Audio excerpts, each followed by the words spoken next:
तर आषाढी वारीमध्ये आपल्या आळंदीवरून पंढरपूरला जी वारी जाते त्याचं नियोजन खूप महत्त्वाचं असतं. हा एक प्रमुख पार्ट असतो.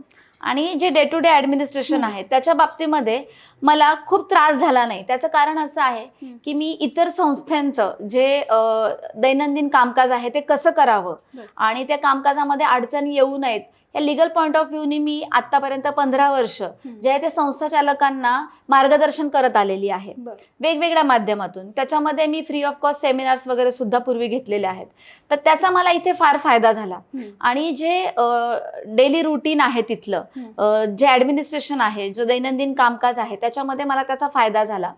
आणि वर्षभराच्या नियोजनामध्ये वारीचा एक प्रमुख पार्ट असतो. त्याच्यानंतर कार्तिकी वारी असते. कार्तिकी सोहळा खूप मोठा असतो आपल्याकडे. प्रस्थान सोहळ्यानंतर लगेच कार्तिकीचा सोहळा असतो. त्यानंतर दर गुरुवारी आपल्याकडे माऊलींची पालखी निघते. आणि यामध्ये या कार्यक्रमांमध्ये एक गोष्ट नव्याने ऍड ऑन झाली आहे. ती म्हणजे गोकुळाष्टमी जी असते त्या दिवशी माऊलींचा जन्म असतो.